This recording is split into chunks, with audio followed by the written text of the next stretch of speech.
What's the crack, guys? In this video I am going to be talking about nutrition and how to apply nutrition to both the gym and GAA to try and get the most out of both. So with nutrition, I'm going to break it up into two categories. One category is kind of your nutrition to get you throughout the year to help you improve your physical attributes. And the second category is nutrition for performance, which is going to be based around getting a lot closer to a game day. We're going to be talking about supplements to improve performance. I'm going to leave that for a different video. In this video, I'm literally going to talk about nutrition to improve your physical attributes and talk about how you should reflect on your nutrition over the period of a year and how you should tweak your nutrition and what guidelines you should follow in order to get the most out of, again, the gym and GAA. So if we are talking about daily nutrition and applying it to the gym, generally we have body composition goals. So we want our body to look a certain way. We either want to build muscle mass or we want to lose body fat. Now there are some rare cases where people actually want to they don't care about the body fat that they put on, they just want to get as big as possible and get as strong as possible. But I'm guessing that most people watching this aren't in that category. So I'm guessing most people watching this want to either stay fairly lean and build more muscle and build more strength, or keep the muscle they have, keep the strength they have, or add to that a little bit and also lose body fat. When applying that to the GAA, then obviously we want those physical attributes that we're working on to translate into better performance on the pitch. So to break it down into three categories, first category is energy balance. Second category is the quality of the foods that you're taking in, so food choice. And third category is the macronutrient breakdown. These are our big three, and they're the three big things we have to consider, and we've got to get consistent with those. Consistency is king with nutrition. So first category is energy balance. Quite simply, if you want to build muscle and get bigger, put on weight, you have to be eating more than you're burning. So your energy in, the amount of energy you take in has to be greater than the energy that you're expending. Okay, that's very simple. Most of us should know that. It's the opposite then for losing fat. If we want to lose fat or lose weight, again, our energy in has to be less than our energy out. Okay, that's really simple, but let's get a little bit more technical here now and talk about performance. Ideally, we want to get ourselves to a point where we can eat a ton of food, like I'm talking 5,000 calories, and we're not in a position where we're putting on body fat. So as an example, if you're someone who eats 2,500 calories, and whenever you go to a diet that's 2,500 calories, you start putting on weight and you start putting on bad weight like body fat. So what that's telling you is that you're not burning 2,500 calories a day, so you're not expending that much energy. And why aren't you expending that much energy? Maybe you're not training hard enough, or maybe your body doesn't have the muscle mass or the necessary mitochondria to break down all that energy and use that energy in a training session or day to day. So outside of body composition goals, because they're a little bit separate, outside of the body composition goals, we want to be able to eat as much food as possible whilst maintaining a body composition that we're comfortable with. So again, calorie surplus for maximizing our potential to build muscle, calorie deficit for maximizing our potential to lose fat. If you're not massively concerned with either, figure out for your position, is there kind of an ideal weight that you want to be at? From there, try and maintain your body weight at that level and train hard. So if you train hard, if your nutrition is on point and your body weight is maintained, most likely what's happening is you're building a bit of muscle, but you're also losing fat at the same time. So with regard to the performance end of things, then again, we want to get to a point where we can increase that calorie intake so that we can burn more energy, or we have more energy at our disposal to be able to use for a game or use for training. So if you want to go to the Olympics, you're probably going to have to train 6 hours a day, and in order to train 6 hours a day, you're probably going to have to be eating about 5,000 calories or more. So it's naive to think that you can eat 2,000 calories a day, train for 6 hours a day, and be the best you can possibly be. This goes back to the very first point I made about how much time you want to invest into this. The person who's got loads and loads of time to invest into this is going to be doing a lot more training, so they're going to be eating a lot more food. Whereas the person who doesn't have as much time, who is maybe recreationally playing the GAA and wants to get a little bit more out of the gym, and your main concern is body composition goals, then your calorie intake is probably going to be a lot less, particularly if you're working a sedentary job or you're not getting to the gym as often as you'd like. But the student who is training twice a day, nearly every day, playing a bunch of different sports, and they want to get the most out of what they're doing, you're already super lean, you find it really hard to put on weight, you gotta start eating as much as possible. And it literally gets to a point where you feel like there is no way I can eat any more food and I'm still not putting on any weight. That's where you want to be, and you want to mentally take yourself to a place where you're really eating way more and you're strategically planning your day so that you can get in way more food. And you'll notice a difference with your training and with your performance if you go from 2,000 calories to 4,000 calories, but you got to do it slow. Don't just go straight from 2 to 4, 2, 2.5, 3, 3.5, up to 4,000.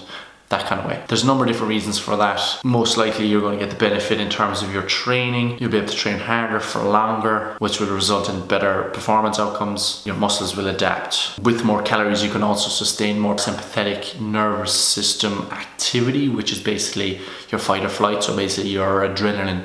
You can maintain more adrenaline for a longer period of time. Whereas when you're eating a lot less calories, you don't have the same capacity. So when you get tingles up and down your arms and you play like an absolute lunatic on a pitch and you're up and down the field all day, that's probably because you've eaten a ton of food and your body has loads of energy and you're expending all that energy. Whereas trust me, if you didn't eat for 2-3 days before that, there's no way you'd be able to do that. So energy balance, calories in versus calories out. If you're looking to improve your performance, you've got to get yourself to a point where you're eating as much as possible and maintaining your weight. This totally depends on how many hours of the day you're training, how active you are during your day, and also your training history. So if you're someone who's super lean and you find it really hard to put on weight, probably because you've been fairly active as a kid and all the way through, versus someone who is a little bit on the heavier side. Now I want to touch on energy balance at different periods of the year. If you are cutting or looking to lose body fat, but also maximize your performance on the pitch, I would strongly recommend against going into a calorie deficit or a significant calorie deficit in around championship time. The last thing you want to do in around championship time is deprive your body from energy. If you do that, you're at higher risk of picking up injuries and you don't have as much energy to expend during a game. A lot of people might think, if I lose another kind of like 6-10 pounds over the next few weeks, I'll be a lot lighter on my feet and I'll be able to get around the pitch a little bit better. Really, you should be losing that 6 to 10 pounds a month before championship, not in the middle of championship. So your major body composition goals, building muscle, losing fat, they should be happening away from championship. During championship, you're looking to maintain more or less a steady body weight or go up slightly depending on your body fat percentage. So if you have a very low body fat percentage, you may want to actually go up a little bit, just a small little bit if you're in the middle of championship, but you certainly do not want to be coming down significantly in terms of the body fat percentage during championship if you want to maximize your performance. Second one is food choice. So when I say food choice, I mean choosing unprocessed whole foods over processed foods. So unprocessed whole foods are basically things with one ingredient: vegetables, fruit, rice, chicken, lean meat, eggs, fish, nuts, seeds. And in a lot of cases you get away with things like breads, pastas, some cereals. I don't mean Cocoa Pops when I say cereals, by the way. I mean things like oats, quinoa. They should make up the majority of your diet. With sports performance, a big thing we want to think about is our immune system. So again, take the extreme. If you want to go to the Olympics, you're going to have to train for 6 hours a day. In order to train for 6 hours a day, you got to first of all keep your body healthy. If you start breaking down with colds and flus, which are signs of overtraining, then you're not going to be able to continue training for 6 hours a day. And if you fall out of routine, you miss 2 weeks in your year, then that's going to set you back if that 2 weeks happens every 2 or 3 months. So you got to keep your immune system strong. That means plenty of fruits and vegetables. That means avoiding foods that makes your stomach feel unwell. And that means basically getting in all the vitamins and minerals that you need and that your body needs in order to recover at its best. You can build like a really good looking physique, a lot of muscle mass, six pack, and really like pleasing and admirable. And you can do that without eating any fruits and vegetables. You can do that without eating any of the quote unquote clean foods or the right foods or the right food choices.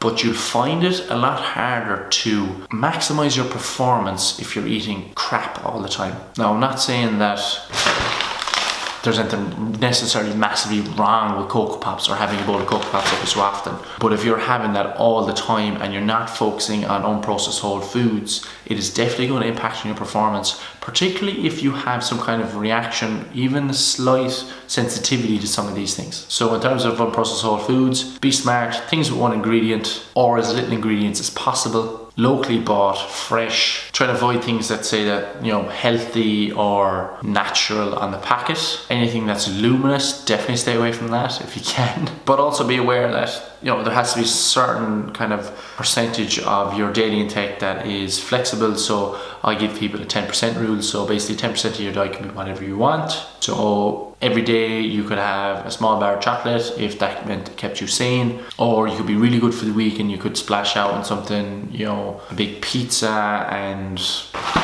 a bag of Cocoa Pops if you were good for the entire week. And the purpose of that is just basically to keep you sane so that you don't fall off the wagon halfway through and just give up on it altogether. So we're eating unprocessed whole foods for general health and to help us with our performance, in particular to keep our immune system high so that we don't go into any overtraining for anyone who's training really, really hard, particularly during the winter months. So the final one then is macronutrient breakdown. And I'm going to give a macronutrient breakdown based on two things, based on body composition and then based on performance. So you may want to apply the body composition recommendations during the body composition part of the year, which is away from championships. So you're talking pre-season or early in the season or in the off season. And I want to talk about the performance breakdown of the macronutrients. This would be in around championship. So body composition side of things, very simple. High protein diet has been shown to be favorable in terms of body recomposition. So it's favorable for you to build muscle mass and lose body fat. So if you're super lean, you're probably going to want to be a little bit higher on the protein intake. And if you're carrying a lot of body fat, you can reduce the protein intake a little bit based on the numbers I'm going to give you here. So 1 gram per pound of body weight or 2 grams per kg of body weight is a very good place to start for body recomposition.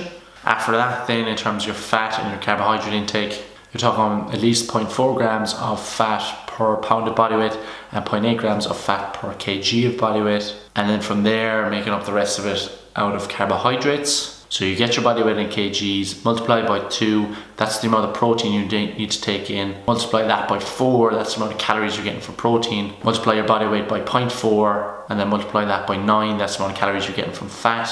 Again, you can go a little bit higher with this on the fat if you want to take in more fat, that's up to you. And then with the carbohydrate side of things, use carbohydrates to make up the remainder of your calories. And your calorie goal is obviously based on your goals, whether you're looking to build muscle or lose fat. And you're based on your training history, use a calculator that you find online to calculate your calorie needs and then track it on MyFitnessPal, and then from there figure out where you need to go. Do you need to go a little bit higher, a little bit lower? Now we're getting into the performance side of things, and within the performance side of things, the only change I would make is, you know, you can argue with a reduction in the amount of protein intake you're taking in, because again, we're not massively concerned with performance during, we're not massively concerned with body composition during championship period.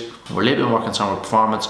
We're not going to be spending as much time in the gym in the middle of championships, so strength gains, muscle mass isn't a big concern for us. It's all about performance again. So reducing the protein intake, keeping the fat intake low, but not too low. So keeping it low in around the 0.4 grams per pound of body weight or 0.8 grams per kg of body weight, and keeping the carbohydrate intake high. So I'm going to talk a little bit more about that carbohydrate intake during the supplement video. So the carbohydrate intake is definitely going to help us, or the high carbohydrate intake is definitely going to help us with our performance on the pitch and give us more energy, help us to recover quicker between training sessions, etc. So you can go with 0.8 grams or 1.6 grams per pound or per kg of body weight in protein, and 0.4 or 0.8 grams per pound or kg of body weight in fat, and then the remainder of it will be made up in carbohydrates. Once you kind of break it into those 3 simple sections and get a hold of those 3 major components in terms of long-term successful nutrition and make it consistent on a daily basis, a lot of your needs are looked after. If you're a normal person, you're probably going to be eating at least 3 times per day. The only additional things I would do on top of all the things we've discussed already are making sure that you're eating 3 mixed meals a day at least, so protein, fats and carbs in each meal.